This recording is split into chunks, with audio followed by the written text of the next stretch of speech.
नमस्कार साथियों, मैं Jyoti Jain Rajasthan Institute of Medical Science में आप सभी का स्वागत एवं अभिनंदन करती हूँ। आज हम एएनएम के फर्स्ट ईयर सेक्शन सी में से जो सेकंड चैप्टर है बुखार, उसको डिस्कस करेंगे। देखेंगे बुखार किन कारणों से आता है और क्या क्या वजह होती है और क्या क्या परिस्थितियाँ बुखार में बनती है। सामान्य बुखार हमें किन्हीं परिस्थितियों में आ सकता है। सामान्य सर्दी जुकाम में भी हमारा जो शरीर का तापमान है वो बढ़ जाता है। हमारे सिर दर्द के समय भी हमारे शरीर का तापमान बढ़ जाता है और अन्य कई समस्याओं में हमारे शरीर का तापमान बढ़ सकता है। तापमान, नाड़ी, वसन और रक्तचाप स्वास्थ्य स्तर के सूचक है। जैविक चिन्ह तथ्य देते हैं जिनके द्वारा स्वास्थ्य का आकलन किया जाता है। यह रोगी शारीरिक व मनोवैज्ञानिक तनाव, मेडिकल, नर्सिंग देखभाल की आवश्यकता होती है। इसके वर्तमान में होने वाले समस्याओं की पहचान की जा सकती है। यह एक निम्न पूर्ण शारीरिक निर्धारण है।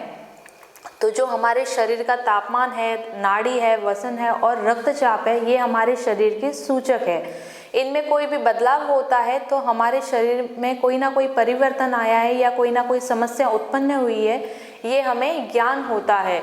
तो ये सारी चीज़ें अगर सामान्य होंगी तभी हमारा जो शरीर है वो सामान्य तरह से क्रिया कर सकता है और इनमें कोई बदलाव तो हमारे शरीर में भी वो बदलाव दिखाई देते हैं।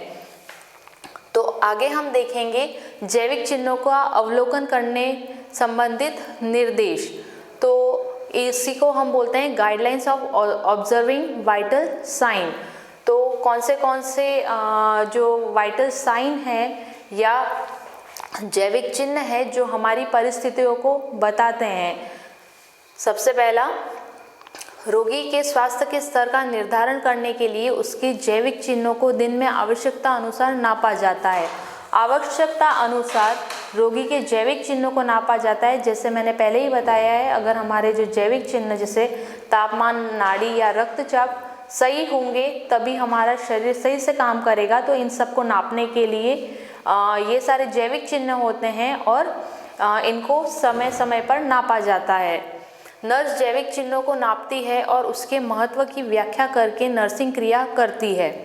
तो जो नर्स या स्वास्थ्य कर्मी होती है वो हमारे जैविक चिन्हों को नापती है और जो उसके रिलेटेड जो भी प्रक्रियाएं हैं वो करती है। अगर जैविक चिन्ह हमारे सही है तो उसी हिसाब से हमें ट्रीटमेंट मिलता है और अगर जैविक चिन्हों में कोई बदलाव आता है तो हमारे ट्रीटमेंट में भी बदलाव आ सकता है। जैविक चिन्हों को नापने की सभी उपकरण सही रूप से कार्य कर रहे हैं पहले ही चेक कर लेने चाहिए। जैविक चिन्हों को नापने के जितने भी उपकरण हैं, जैसे थर्मामीटर होता है, उसके बाद में बीपी ऑपरेटर होता है, टॉर्च होते हैं, ये सारे जैविक चिन्हों को नापने के हमारे उपकरण होते हैं, वो सही तरीके से काम कर रहे हों। क्योंकि इमरजेंसी या आपातकालीन स्थिति में अगर इनकी ज़रूरत पड़े और ये अगर सही तरीके से काम ना कर रहे हो तो हमें समस्याएं आ सकती है और इससे जो रोगी है उसको भी समस्या आ सकती है। इसलिए जो उपकरण है वो सही तरीके से काम कर रहे हो ये पहले ही हमें देख लेना चाहिए। नर्स को जैविक चिन्हों की सामान्य सीमा, नॉर्मल वैल्यू ज्ञान होनी चाहिए। यह असामान्यता जानने में सहायक होता है। तो जितने भी जैविक चिन्ह होते हैं, जैसे हमारी जो बीपी होती है वो 80/120 होती है, हमारा जो नॉर्मल शरीर का बुखार होता है या नॉर्मल शरीर का तापमान होता है वो 34 से 35 डिग्री होता है और अगर ये 37 डिग्री हो जाता है तो हमारे शरीर का तापमान ज़्यादा है। तो ये नॉर्मल वैल्यू या सामान्य सीमाएं नर्स को पता होनी चाहिए, तभी वो असामान्य सीमाएं देख पाएगी और उसको समझ पाएगी। उसके बाद सामान्य सीमा व्यक्ति से व्यक्ति की अलग हो सकती है। हर एक व्यक्ति समान नहीं होता है, तो दो व्यक्ति की जो सामान्य सीमाएं हैं वो अलग हो सकती है। तो उस हिसाब से ही जैविक चिन्हों को नापा जाता है। ज़रूरी नहीं है एक इंसान की जो जैविक चिन्ह नापे गए हैं वो दूसरे से मिलते जुलते हों। नर्स को रोगी की मेडिकल इतिहास को जानना चाहिए जिससे रोगी जल्द ही इलाज पा सके। कुछ बीमारियां, कुछ दवाइयों के कारण भी जैविक चिन्हों में परिवर्तन होता है। जब रोगी हमारे पास कोई समस्या लेके आता है तो पहले से ही उसके जो इतिहास के बारे में हमको जानना चाहिए कि उसे कोई पुरानी बीमारी तो नहीं है या किसी पुरानी बीमारी से वो पीड़ित चल रहा हो या उसकी कोई दवाइयाँ ले रहा हो। तो अगर दवाइयों में बदलाव या उनके डोज में बदलाव होते हैं तब भी हमारे जैविक चिन्हों में परिवर्तन आता है, तो ये सारी जानकारी एक स्वास्थ्य कर्मी को ले लेनी चाहिए, तभी उसका उपचार करना चाहिए। नर्स वातावरण के कारकों को नियंत्रित करके जैविक चिन्हों में परिवर्तन होने से रोक सकती है। व्यायाम करने के बाद नाड़ी को नापना यह नाड़ी की गति को बढ़ाती है। एक गर्म चाय का कप पीने के बाद यदि तापमान लगे तो ये ज़्यादा होता है। तो जो नर्स है वो वातावरण के हिसाब से जैविक चिन्हों को नापे, क्योंकि अगर हम बहुत ज़्यादा दौड़ के या सीढ़ियाँ चढ़ के ऊपर आ रहे हैं और उसके बाद हम अगर हमारी नाड़ी को चेक करवाएंगे तो क्या होगा, जो नाड़ी है हमारी वो ज़्यादा ही बताएगी। और अगर गर्म चाय का कप पीने के बाद में अगर हम हमारा तापमान देखते हैं तो वो भी ज़्यादा होता है, क्योंकि जब हम बारिश में भीग के वगैरह आते हैं तो हम एक गर्म चाय का कप या कॉफ़ी पीते हैं ताकि जो बाहरी ठंडक है वो हमारे शरीर को असर ना कर सके। इसलिए ये सारी जो चीज़ें हैं वो हमारे नाड़ी पर और हमारे तापमान पर असर डालती है। तो ये सारी चीज़ें ध्यान में रख के ही स्वास्थ्य कर्मी को जैविक चिन्हों को नापना चाहिए। उसके बाद पहले तापमान लेते हैं, फिर नाड़ी, श्वसन और रक्तचाप।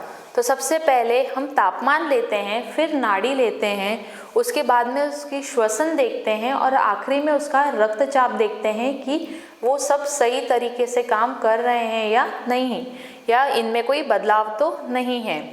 जैविक चिन्हों को बार बार लेते हैं, यह रोगी की बीमारी की अवस्था को निश्चित करने के लिए करते हैं। ज़्यादा गंभीर मामलों में बार बार हर 15 मिनट में नोट करते हैं। ऑपरेशन के बाद जब तक रोगी सामान्य न हो जाए तब तक जैविक चिन्हों को नापा जाता है। कुछ आपातकालीन स्थिति में या कुछ सीरियस पेशेंट्स में जो जैविक चिन्ह हैं वो बार बार नापे जाते हैं ताकि उसकी स्थिति में सुधार आ रहा है या नहीं आ रहा है ये देखने के लिए। ऑपरेशन के बाद में और पहले भी जैविक चिन्हों को ठीक से नापा जाता है ताकि ऑपरेशन के बाद में उसकी जो स्थिति में सुधार हो रहा है या नहीं हो रहा है ये जैविक चिन्ह ही हमें दर्शाते हैं। इसलिए जैविक चिन्हों को बार बार हर 15 मिनट में नापा जाता है। नर्स जैविक चिन्हों को नापकर उनका विश्लेषण करती है। यह रोगी के स्वास्थ्य के स्तर को अवलोकन में सहायता करता है। तो नर्स जैविक चिन्हों को नापकर उसका विश्लेषण करती है ताकि जो रोगी है उसके स्वास्थ्य में सुधार आ रहा है, बदलाव आ रहा है, ये सारी चीज़ें हमें पता हो जाती है। नर्स जैविक चिन्हों को रिकॉर्ड करके रिपोर्ट करती है। यदि इनमें कोई परिवर्तन होता है तो डॉक्टर को सूचना दी जाती है। तो नर्स जैविक चिन्हों को नापती है, अगर उनमें कोई बदलाव आता है और परिस्थिति अगर गंभीर रूप में बदल जाती है तो नर्स डॉक्टर को सूचना देती है और उसके बाद में जो उपचार है वो डॉक्टर आके करते हैं। उसके बाद हम देखेंगे जैविक चिन्हों को कब नापा जाता है, किन किन परिस्थितियों में जैविक चिन्हों को नापा जाता है। पहला, अस्पताल में भर्ती के समय, जब हम अस्पताल में भर्ती होते हैं तब भी जैविक चिन्हों को नापा जाता है। ऑपरेशन के पहले और बाद में, ऑपरेशन के पहले और बाद में भी जैविक चिन्हों को नापा जाता है। ऑपरेशन के बाद के समय में, जैसे ही ऑपरेशन हो जाता है उसके बाद भी जैविक चिन्हों को नापा जाता है। कुछ विशेष दवाइयाँ को देने के पहले और बाद में, जैसे एंटीबायोटिक इंजेक्शंस वगैरह, कुछ विशेष तरह की जब दवाइयाँ हमको दी जाती है जैसे एंटीबायोटिक या कोई हैवी डोज के इंजेक्शन, तब भी जैविक चिन्हों को नापा जाता है, जो हमें बताता है कि हमारे शरीर में कोई बदलाव तो नहीं हो रहे हैं उस दवाई या इंजेक्शन से। रोगी के सामान्य अवस्था में कोई परिवर्तन जैसे बेहोश वगैरह, अगर हम बेहोश वगैरह हो जाते हैं तब भी जैविक चिन्हों को नापा जाता है ताकि हमारे शरीर में क्या बदलाव हो रहे हैं या किस वजह से हम बेहोश हुए हैं ये हम पता कर सके। नर्सिंग क्रिया के पहले और बाद में जैविक चिन्हों लेना, जैसे ठंडा सेक या ठंडा स्पॉन्ज। तो नर्सिंग क्रिया जैसे ठंडा सेक और ठंडा स्पॉन्ज देने के बाद में भी जैविक चिन्हों को नापा जाता है। जब रोगी शारीरिक व मानसिक तनाव में हो, तो जब रोगी शारीरिक और मानसिक तनाव में हो तो शारीरिक और मानसिक तनाव के कारण भी हमारे जैविक चिन्हों में बदलाव आता है, जिससे हमारा तापमान बढ़ जाता है और नाड़ी तेज़ हो जाती है। जब हम अधिक तनाव या गुस्से में होते हैं तब भी जैविक चिन्हों को नापा जाता है। नियमित रूप से डॉक्टर के आदेश अनुसार, अगर ज़्यादा गंभीर रोगी होता है तो डॉक्टर आदेश देते हैं कि बार बार जैविक चिन्हों को नापा जाता है ताकि रोगी की असल स्थिति पता हो सके। नैदानिक प्रक्रिया के पहले और बाद में, तो नैदानिक प्रक्रिया के बाद में और पहले भी रोगी के जो जैविक चिन्ह हैं वो नापे जाते हैं। जब रोगी शॉक या गहन मूर्छा, जिसको कोमा भी कहते हैं, उसमें हो, तब जब रोगी बहुत अधिक शॉक में या कोमा में चला जाता है तब भी उसके जैविक चिन्ह नापे जाते हैं कि उनमें कोई बदलाव आ रहा है, उसे होश आ रहा है या नहीं। तो उम्मीद है आप सभी को ये टॉपिक जो है वो समझ में आया होगा। हम फिर मिलेंगे अगले टॉपिक के साथ में। धन्यवाद।